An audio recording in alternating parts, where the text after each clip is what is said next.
La enseñanza del Señor Jesucristo en Mateo 24, ¿cierto? Jesús, el Señor, las profecías del Señor Jesús acerca del final de los tiempos. Este es el sermón, hermana, es el sermón.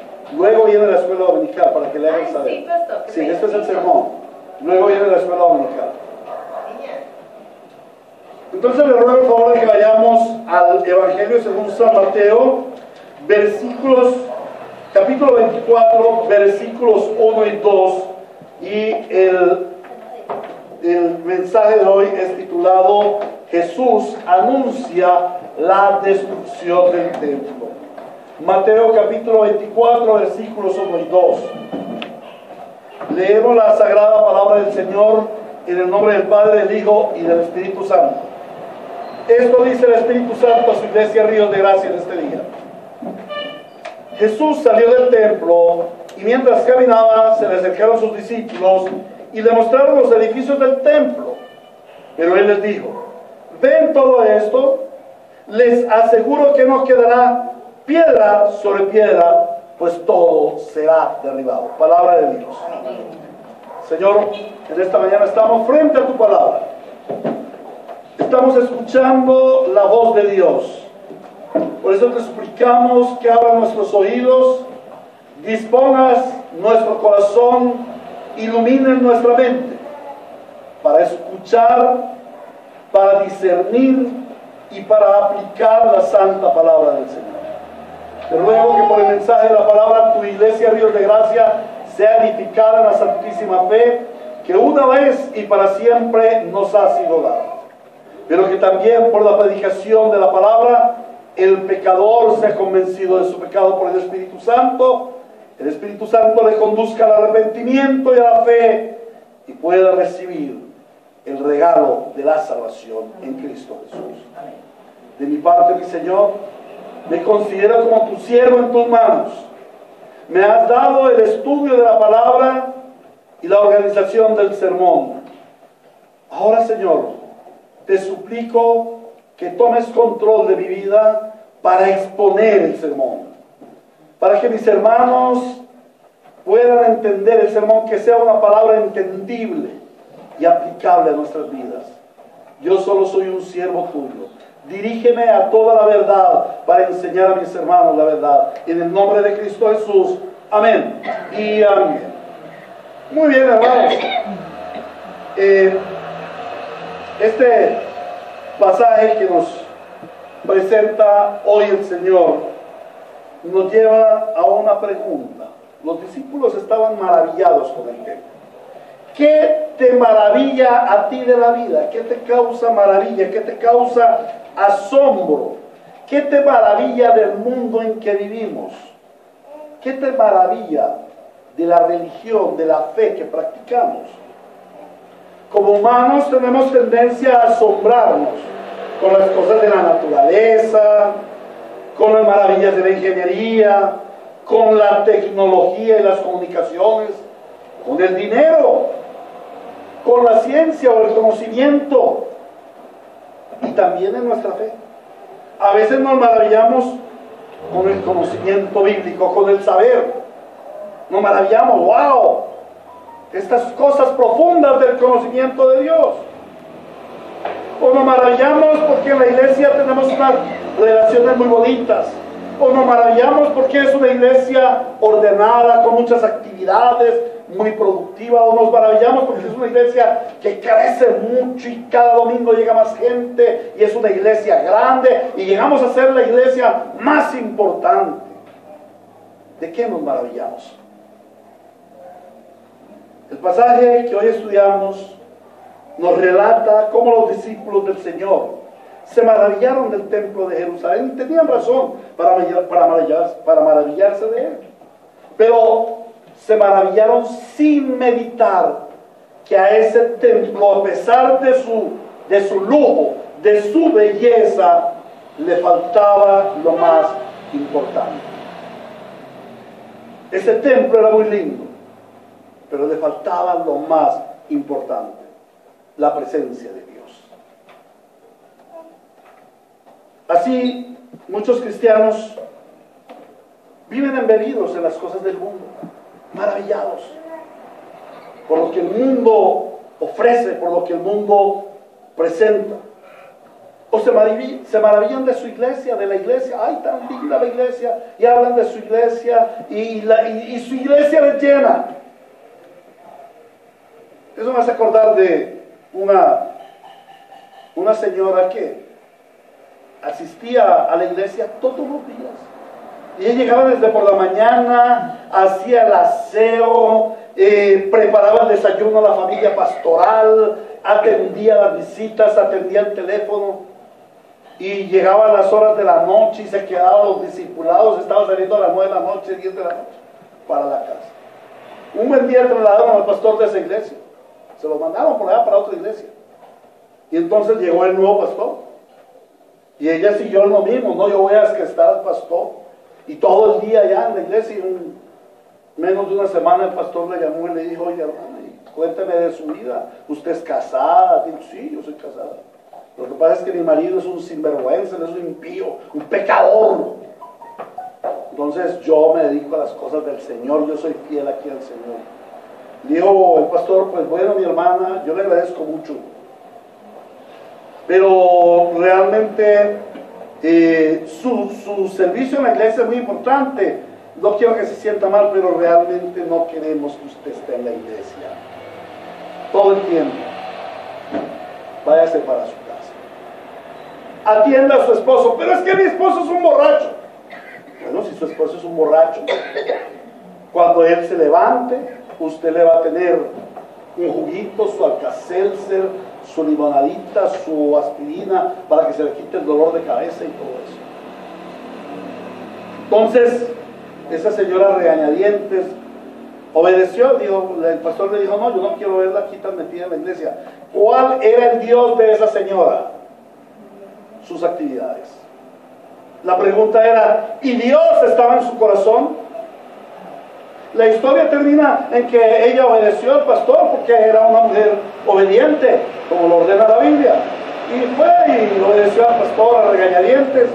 Y claro, llegó el esposo borracho, y al otro día, cuando el esposo se despertó con ese guayabo a las 9 de la mañana, encontró a su esposa con una bandejita, su juguito, su limonadita, su Alka-Seltzer y aspirina y un buen desayuno. Y el esposo se quedó asombrado y dijo: uy, ¿qué pasó? ¿En qué casa me desperté? Yo estaba en mi casa. Entonces la esposa le dijo: no, sí, yo soy su esposa. Dijo: ¿y qué pasó? Lo que pasa es que el pastor no me recibe más en la iglesia, y me dijo que viniera y que lo atendiera a usted. Dijo: a partir de mañana voy a la iglesia, porque esa sí es una iglesia. Yo quiero ir allá donde usted la cambiaron. ¿Cuál era su Dios? Su Dios era el activismo. Pero cuando Dios vino a su corazón, ella pudo transformar o llevar el evangelio y la transformación de Dios a otras personas. Eso es lo que hace el evangelio, transformar la vida de las personas. Y aquí vemos un caso de los discípulos con ese amor, con esa pasión por un templo, y quizás ese orgullo. Nosotros tenemos un gran templo, nuestra religión es la religión verdadera, pero no se dieron cuenta de que en ese templo no estaba el Señor. Y veamos cómo el Señor Jesús trató esta situación con sus discípulos. Y vamos a meditar el texto en 3 aspectos. En primer lugar, vamos a mirar la hermosura del templo. En segundo lugar, vamos a ver la inutilidad del templo. Y en tercer lugar, vamos a ver la destrucción del templo. Vayamos pues a lo que el Espíritu Santo nos dice en primer lugar: la hermosura del templo. Jesús salió del templo y mientras caminaba se le acercaron sus discípulos y le mostraron los edificios del templo. Debemos conectar este versículo con el capítulo anterior. Hace ya quizás más de un mes que estuvimos meditando en el capítulo 23, pero debemos conectarlo. ¿Por qué? Porque dice allí: y Jesús salió del templo.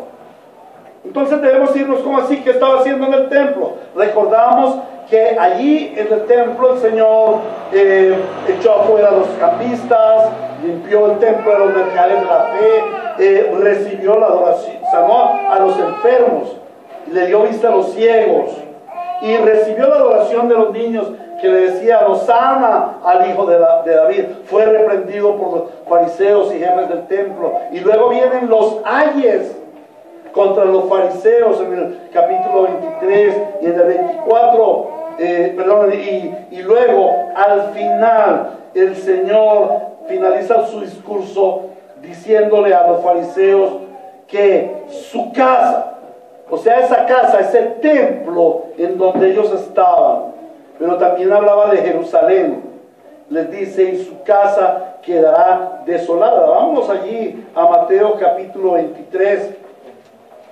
en los versículos 37 a 39, dice: Jerusalén, Jerusalén, que mata a los profetas y apedreas a los que se te envían. ¿Cuántas veces quise reunir a tus hijos como reúne la gallina a sus pollitos debajo de sus alas, pero no quisiste? Pues bien, la casa de ustedes va a quedar abandonada. ¿A cuál casa se refería? Al templo en donde él estaba.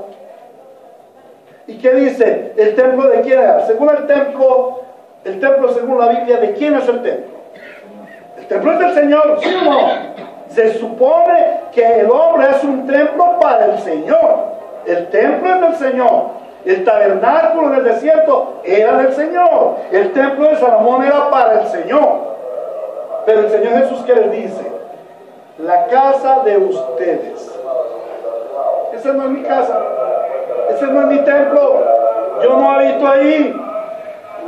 Como yo no habito ahí, esa es su casa, de la cual ustedes se enorgullecen, va a quedar desolada.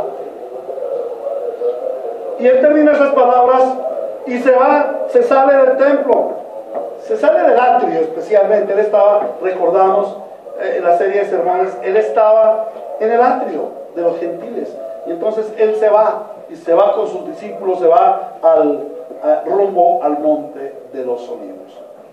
El Señor abandona el templo. Después de que les dice, esa no es mi casa, esa es su casa, se va de ahí. Abandona el templo.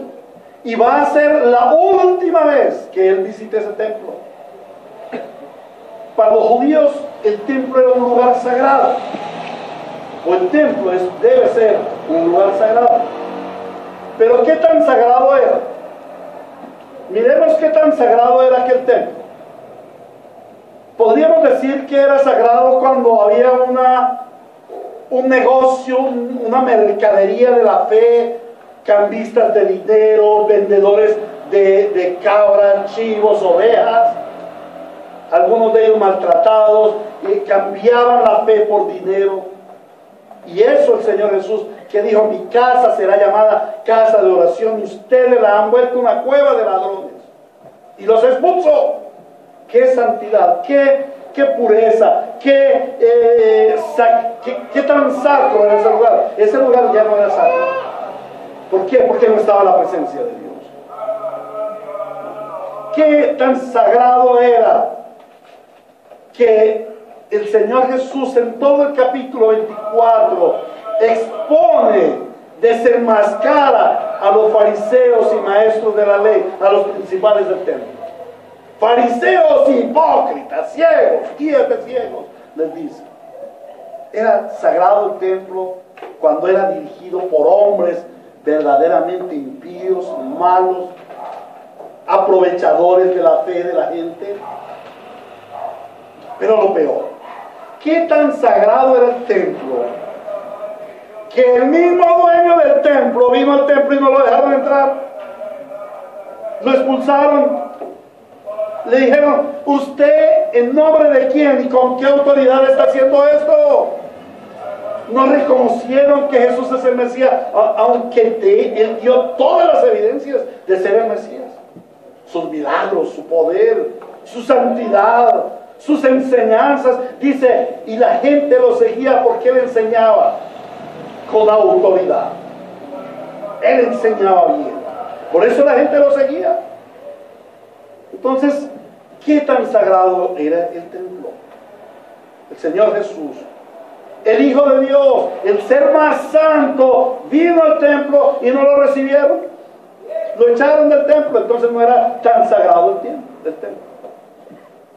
Luego del anuncio del Señor Jesús en contra de Jerusalén y del templo, cuando les dice su casa va a quedar desolada, los discípulos quedaron perplejos. Ellos oyen al Señor Jesús diciéndoles: y les advierto que ya no volverán a verme, pues bien, la casa de ustedes va a quedar abandonada, y les advierto que ya no volverán a verme hasta que digan: bendito el que viene en el nombre del Señor. ¿Cómo será eso? Pensarían Pedro, Juan, Santiago. ¿Cómo será eso? Que esto va a quedar desolado. Esta cosa tan hermosa, tan grandiosa. Eso era un templo muy grande. Medía como 5 cuadras de lado a lado. 5 manzanas o más. Eso era muy grande. Tenía unos edificios suntuosos, unos atrios maravillosos. Era una cosa hermosa. ¿Cómo va a ser que esto va a quedar desolado? ¿Será que el Señor está loco diciendo cosas raras? Entonces lo llamaron y le dijeron, se le acercaron sus discípulos y le mostraron los edificios. Señor, mire sus edificios, tan grandes, fuertes. Yo soy puro mármol ahí. Eso es una cosa. ¿Cómo vas a decir que eso va a quedar desolado? Querían hacerle caer en cuenta que ese templo era maravilloso y que era muy difícil que ese templo quedara desolado.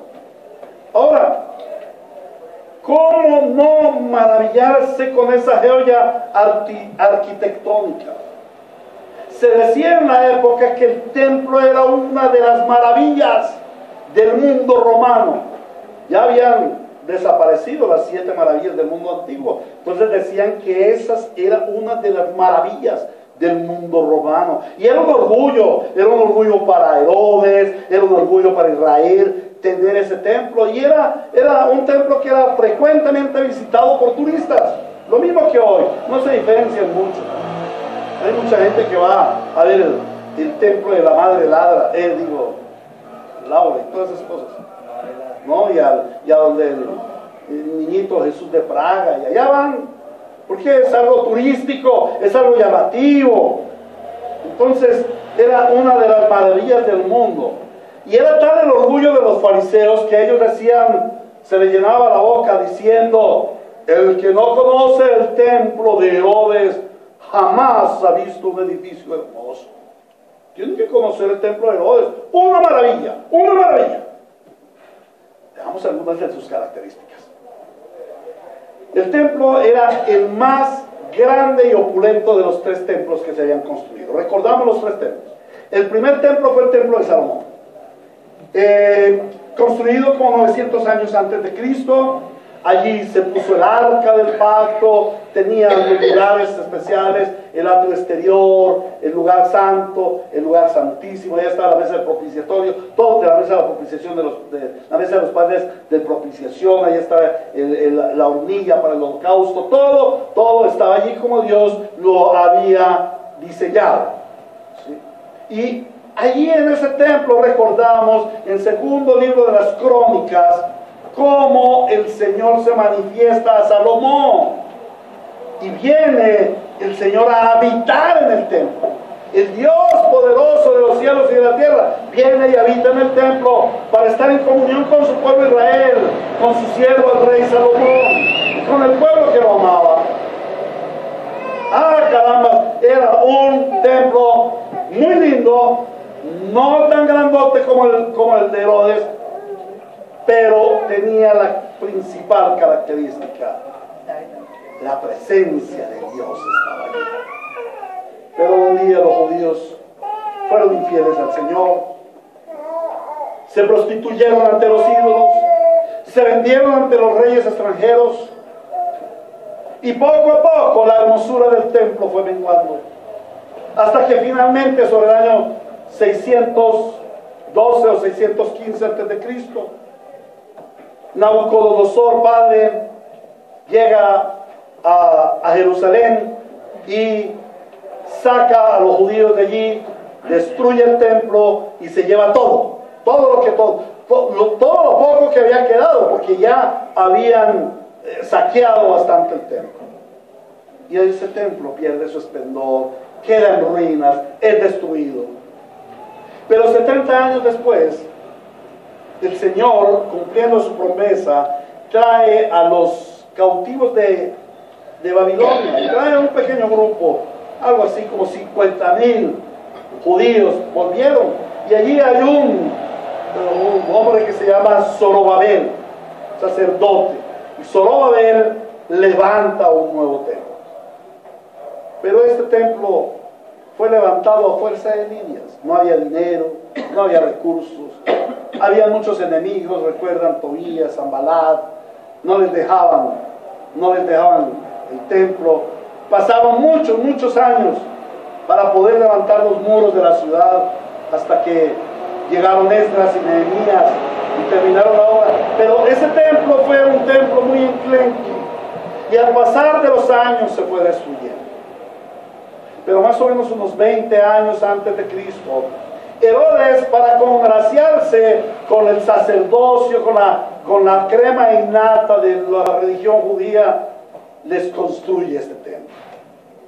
Y inicialmente la construcción duró 9 años, pero como lo básico, porque luego dura más o menos hasta el año 64 para construir definitivamente el templo. Pero en la época del Señor Jesús, sobre el año 30, ya era un templo esplendoroso cuando esto sucedió. Era un templo grande, era el más opulento de los 3. Era el más grande en extensión, porque se le habían añadido algunos edificios, y era muy lujoso. Los materiales usados eran lujosísimos, eran muy lujosos. Y había mucho oro, cosas bonitas, y eso deslumbraba a la gente, los descrestaba. ¡Ay, qué templo tan bonito! Eso causaba admiración en propios y extraños. Claro, para los discípulos el templo era muy hermoso, los descrestaba, pero ellos no se dieron cuenta de la principal característica de este templo: hermoso, pero frío.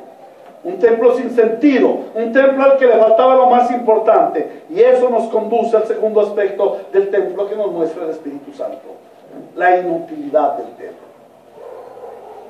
Versículo 2 dice: pero Jesús les dijo, ¿ven todo esto? ¿Ven todo esto? ¿Qué le dicen los discípulos del Señor? Mira el templo, mira la grandeza. Le mostraron los edificios, y el Señor les dice: bueno, yo veo los edificios, pero ustedes ven todo eso, han observado, han detallado ese templo. ¿Qué aprecian ustedes de esta gran construcción? Sí, es muy linda, es muy hermosa, es muy fuerte, pero le falta lo más importante. Dios diseñó para Israel primeramente el tabernáculo y luego el templo. Él lo diseñó conforme a su modelo, con unas medidas específicas. ¿Por qué con unas medidas y con unos detalles específicos? Porque ese templo apuntaba a Cristo. El diseño del templo hablaba de Cristo, hablaba de la majestad de Cristo, hablaba de la venida de Cristo, hablaba de la obra redentiva de Cristo. Todo apuntaba a Cristo. El templo de Herodes, ¿a quién apuntaba? A la gloria del reino de Roma, del imperio romano, a la gloria del rey Herodes. Pero no existía la gloria de Dios allí. Podían ponerle mucho oro, pero ese oro no hablaba de la realeza de Cristo, hablaba de la opulencia del reino de Herodes. No hablaba del Señor. El templo tenía medidas específicas que apuntaban hacia la grandeza de Cristo. Era un tipo de Cristo como nuestro Redentor, pero también como nuestro Rey eterno, pero también como nos habla de la segunda venida de Cristo y la gloria venidera. El propósito del templo era que Dios habitara en él, que su pueblo tuviera comunión con él. Ese es un aspecto muy importante que debemos ver los cristianos y que a veces no consideramos. Nosotros venimos al culto a cantar himnos, a orar, a escuchar el sermón, el pastor regañón, pero nosotros nos hemos puesto a pensar que el propósito de Dios, el plan de Dios al hacer esta pequeña iglesia, esta reunión, no es otro que el de estar en medio de nosotros, de tener comunión con nosotros. Por eso en nuestra oración inicial invocamos su nombre, declaramos que Él está en este lugar y por eso Él va a recibir de primera mano las alabanzas. ¿Saben una cosa? Las religiones falsas siempre tienen un intermediario. No, la iglesia verdadera no tiene intermediario. El Señor está recibiendo aquí las alabanzas. El Espíritu nos las da y son llevadas directamente al Señor Jesucristo, quien las presenta al Padre perfeccionadas. ¡Wow! Él las está recibiendo en vivo y en directo, sin intermediarios, directamente con Dios. ¿Por qué? Porque su presencia está en este lugar. Una presencia mística, tú no la puedes ver, no le puedes tocar ni le puedes oler, eso es imaginería. Pero sabemos, porque su palabra lo dice, y yo estaré en medio de ustedes, ¿cuándo? Todos los días. ¿Hasta cuándo? Hasta el fin del mundo. Mateo 28, 19, 20. Oh, hermanos, es lo más importante de la religión. Y ese fue el plan que Dios tuvo al poner un templo, al poner un tabernáculo. Habitar en medio de su pueblo, que el pueblo, que la iglesia sea su pueblo y que Él sea nuestro Dios. Desde el principio es así, desde el Génesis, desde Adán y Eva, Dios habitando en medio de su pueblo. En la historia de la redención, que es toda la Biblia, lo primero que vemos es la relación entre Dios y el hombre. ¿Qué es el Edén? El Edén es Dios habitando en medio de su pueblo. Luego, ¿qué es el tabernáculo? Dios habitando en medio de su pueblo en el desierto. Luego, ¿qué es el templo? Dios habitando en medio de su pueblo en Jerusalén. Luego, ¿qué es la iglesia? Dios habitando en medio de su pueblo, que es la iglesia. Y luego, en la eternidad, ¿cuál va a ser el cielo, el destino final? Dios habitando en medio de su pueblo. Para eso construyó Dios el templo. Ahora la pregunta es, ¿estaba la presencia de Dios en ese fastuoso templo?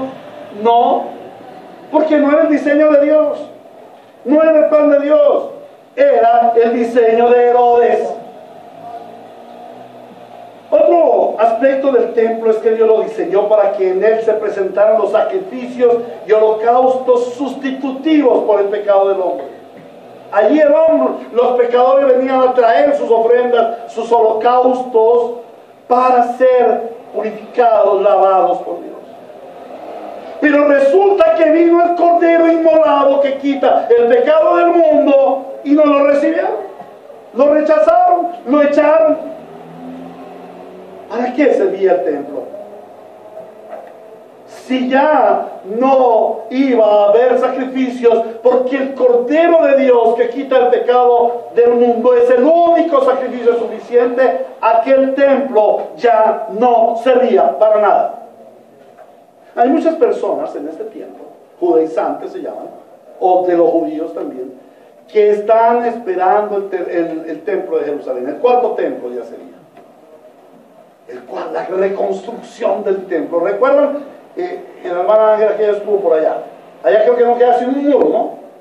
De todo el templo no quedó sin un muro. El muro de los lamentos, el muro donde la gente llora. Ellos están esperando que el Mesías venga y reconstruya el templo. ¿Para qué es el templo? Para ofrecer sacrificios. Entonces aquellos que están esperando que se reconstruya el templo para hacer sacrificios están diciendo: Dios, el sacrificio del cordero inmolado no me sirve, no me gusta, no lo acepto, queremos presentar otros sacrificios. Y el Señor dice: no, porque este es mi Hijo amado en quien yo me complazco. Para eso era el templo. Pero el Hijo amado en que Dios se complace fue expulsado del templo. ¿Para qué sirve el templo? Para nada. La característica más importante del templo es la presencia de Dios. Y aunque el templo fuera maravilloso a los ojos humanos, para Dios no pasaba de ser una posilga, una choza maloliente. Porque este templo jamás fue la morada de Dios. Hacía mucho tiempo que la morada de Dios no estaba en medio de Israel. Ahora, Cristo, Dios en la persona del Hijo, vino al mundo, pero no fue reconocido como Dios, fue rechazado como Mesías. La gloria de Dios vino a su templo, como la Chequina allí en segundo libro de Crónicas. Bajó la gloria de Dios, inundó el templo, se dice que se volvió pesado. El peso de Dios bajó y la gente tuvo que inclinarse ante la gloria de Dios. Estaba la presencia de Dios. Y la gloria de Dios bajó en persona. Y el ambiente estaba pesado, porque la gloria de Dios estaba allí. Los milagros estaban allí. Las sanidades estaban allí. Los jefes de los sacerdotes y los fariseos, en su ceguera espiritual, no pudieron ver la gloria de Dios en Cristo. ¿Para qué templo? Entonces el Señor dice: ahora me voy del templo y no vuelvo jamás a ese templo. Y no me volverán a ver, dice el Señor. Ya no volveré allí. ¿Por qué no vuelve allí? Porque era el templo de Herodes, no era el templo de Dios. La principal característica de un templo es la presencia de Dios. Y sin Dios, ¿para qué sirve un templo? Por tanto, ¿para qué tanto esplendor si no cumple su función? Y esto nos conduce al tercer argumento del Espíritu Santo en el pasaje: la destrucción del templo. Les aseguro que no quedará piedra sobre piedra, pues todo será derribado. Y esa comienza diciendo algo tremendo: les aseguro, de cierto les digo, amén, amén, así será, así será. El Señor asegura que esto sí va a suceder. El templo va a ser totalmente destruido. Muchos de ellos no lo pudieron ver, porque eso sucedió 40 años después. En el año 70, con el asedio del general Marco Antonio, lo que fue la gloria de Israel, ese templo maravilloso, fue pisoteado hasta la saciedad. Este es el destino de todo árbol sin fruto. El Señor dice: el árbol en que no haya fruto, la rama que no lleva fruto, ¿qué hace eso? ¿Qué hace eso ella? La corta y la echa al fuego. Lo que no le rinde fruto al Señor será cortado y echado al fuego. Ahora, el templo, además de ser inútil porque no habitaba la gloria de Dios allí, también se convirtió en piedra de tropiezo, porque fue instrumento de pecado, instrumento de idolatría y de orgullo. Este templo era una incitación para pecar. Aún incitó a los mismos discípulos del Señor a pecar y a dudar de la palabra de su maestro. Mira, Señor, ese templo. No vas a decir que va a quedar desolado. No nos vengas con esa historia ahora. Ellos pusieron en duda la palabra del Señor. El templo los incitó a pecar. Por eso era menester destruir ese templo, porque también era instrumento de pecado. Y todo árbol que no da fruto es cortado y echado al fuego.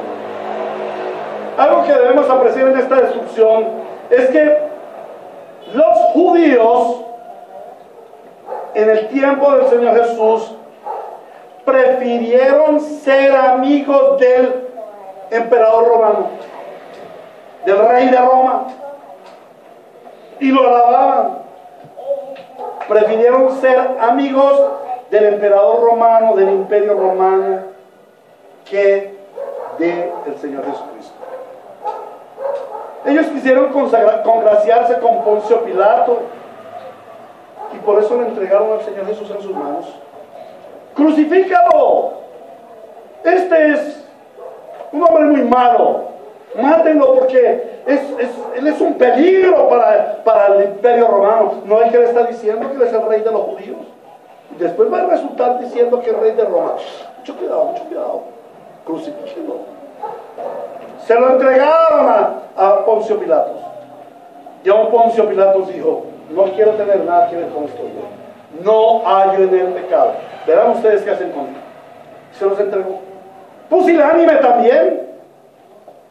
Porque como suprema autoridad de Jerusalén en ese momento debían haber dicho: no hay pecado en este hombre, no hay ningún delito del cual se le pueda acusar. Como Estado, como representante del rey, como representante del emperador, voy a guardar a este hombre para que no se le haga ningún daño.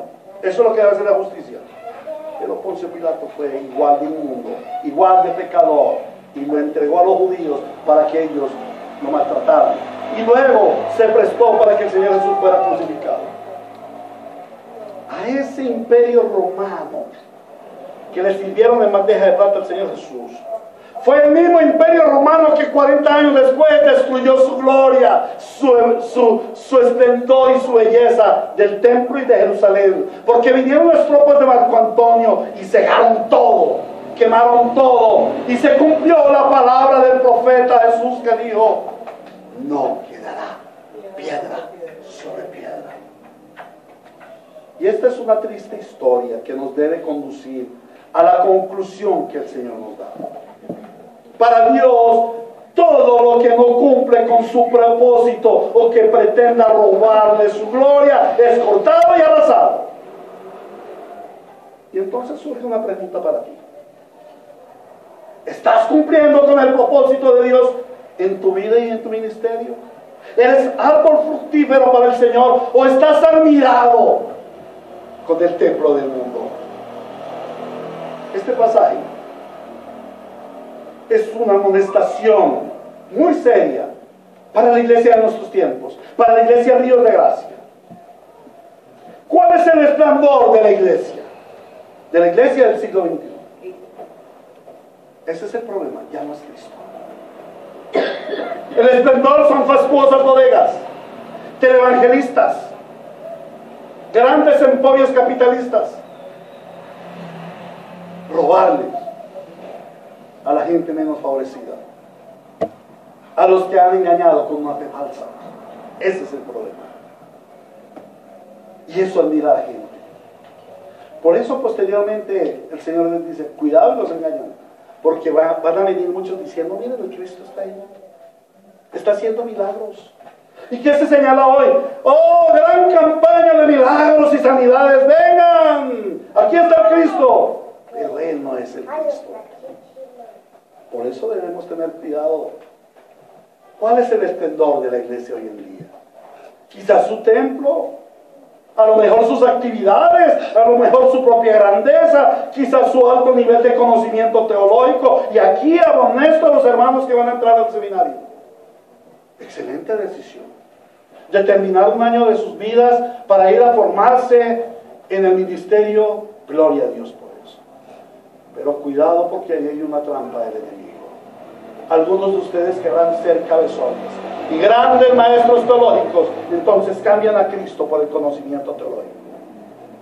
Cristo debe ser vivido en sus vidas. Ustedes deben llevar a ese Cristo transformador. Claro, deben conocer teología, pero esa teología debe ser práctica, vivida en nuestras vidas, llevada al mundo necesitado.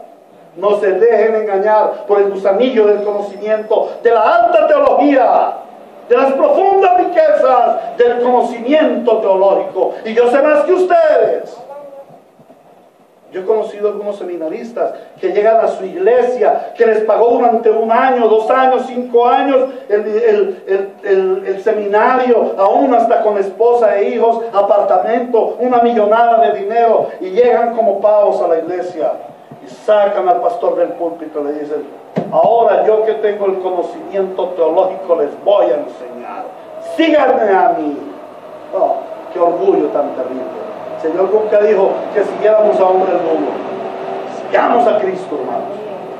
Cristo, siendo el padre de la teología, tuvo una praxis teológica que es la que debemos seguir. Muchachos, cuidado, se dejan envenenar con el gusanillo del alto conocimiento teológico. Conozcan la teología, pero vivan esa teología que conocen. Bájenla de su mente a su corazón y llévenla a la práctica para que Cristo sea visto en ustedes. Amén. Amén. Oh, hermanos, quizás en nuestra iglesia nos ufanemos y tengamos como fortaleza y nos admiremos: oh, nuestra iglesia tan linda, tenemos un alto nivel de compañerismo, nos amamos mucho los hermanos. Eso sin Cristo no es nada.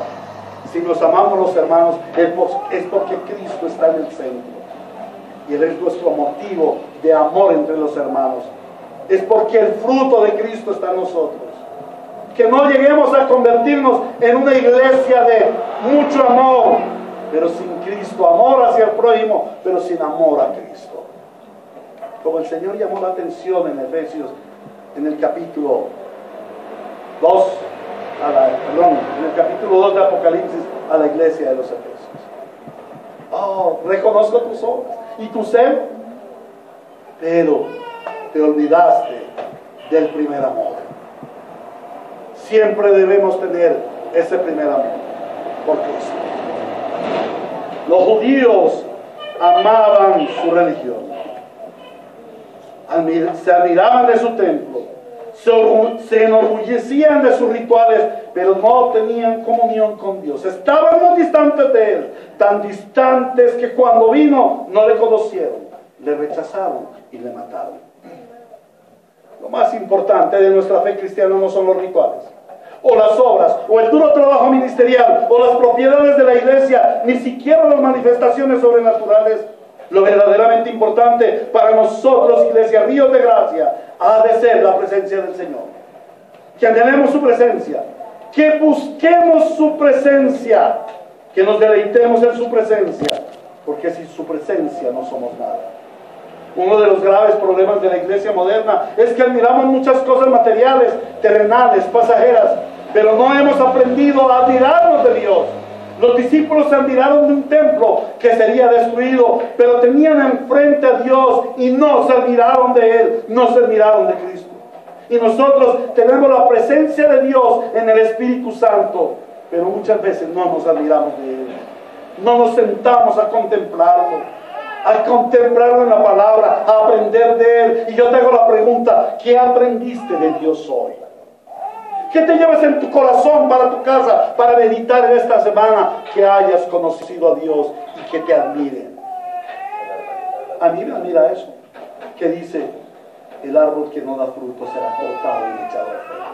Me habla de un Dios de juicio, ante el cual también debo temer. ¿Amén? Hoy en día nosotros estamos muy admirados de las cosas, pero no estamos admirados del Dios que hace las cosas. No nos admiramos de su persona, de sus obras, de su poder, de su cuidado paternal, de su perseverancia para con nosotros. ¿Cuándo fue la última vez que te admiraste de que el Espíritu Santo está entornado en tu corazón? ¿Has meditado en eso? Que tu corazón, que tu ser es el trono del Espíritu Santo, es el templo del Espíritu Santo. Nosotros somos templos de Dios porque aquí habita el Espíritu Santo, pero nos admiramos de eso para no contristar al Espíritu Santo con nuestro pecado. Debemos admirarnos de que el Espíritu Santo habita en nosotros y procurar no contristarle con nuestro pecado. Hermanos, este es un llamado del Señor para su iglesia, para que en el 2020 seamos una iglesia que anhela la presencia del Señor. Y esto me dejó asombrado en la preparación del sermón. El Señor me habló de esto. Es nuestro propósito de oración en este año, que anhelemos su presencia, que busquemos nuestro deleite solo en Dios, que el deleite de nuestra vida en este año sea Dios, no la comida, sino Cristo, no el dinero, no las propiedades terrenales, no el mucho saber. Que este año clamemos al Señor: Señor, produce en mí un anhelo ferviente por ti, produce en mí satisfacción en ti, que mi vida sea solamente satisfecha en ti. Amén. Y este mensaje del Señor es para ti también, para ti, hermano que lo escuchas. Esta es una exhortación. Eres templo de Dios donde habita el Espíritu Santo y Él es el centro y objetivo de tu vida. O quizás estás admirando las cosas pasajeras y mundanales. Amado hermano, comienza a maravillarte, comienza a asombrarte en Dios y que Él llene tu templo. A Dios sea la gloria en su iglesia por siempre. Amén. A Cristo sea la gloria en su iglesia por siempre. Amén. Y que su iglesia, Ríos de Gracia, es una iglesia que se deleita solamente en Cristo. A Él la gloria por siempre. Amén. Podemos. Amado Señor, te damos muchas gracias por la palabra que nos has hablado hoy. Te damos gracias porque podemos contemplar que si aún los apóstoles se quedaron admirados de ver un templo que dentro de muy poco iba a ser destruido, y no se admiraron del Dios que debieron ocupar ese templo, pero que estaba frente a ellos, que estaba con ellos, que estaba para ellos, que les demostró ser Dios de ellos, lo mismo nos puede pasar a nosotros. El Señor Dios nos ha demostrado hasta la saciedad que Él es nuestro Dios, nuestro Señor, nuestro Salvador. Él es nuestro Emmanuel, Dios con nosotros. Él es nuestra ayuda y nuestro libertador. Él es nuestro alto refugio y nuestra fortaleza. Él es nuestro proveedor. Él es todo suficiente. Él es el eterno, el alfa y la omega. Pero no le contemplamos así. A veces queremos que Él sea un cajero automático, o un bombero, o un médico. Perdónanos, Señor, por no contemplarte como nuestro Dios, como nuestro Señor, como nuestro Salvador. Perdónanos por contemplar las cosas del mundo y admirarnos de las cosas pasajeras y no admirarnos en ti, que eres eterno y que nos has llevado contigo a la eternidad. Transforma nuestros seres, Señor. Haznos instrumentos de tu gracia. Abre nuestra mente e ilumínanos con la luz de tu palabra para conocerte cada día más. Y al conocerte, amarte. Y al amarte, obedecerte y servirte de todo corazón. Que seamos instrumentos de gloria y alabanza para ti por los siglos de los siglos en Cristo Jesús. Amén y amén.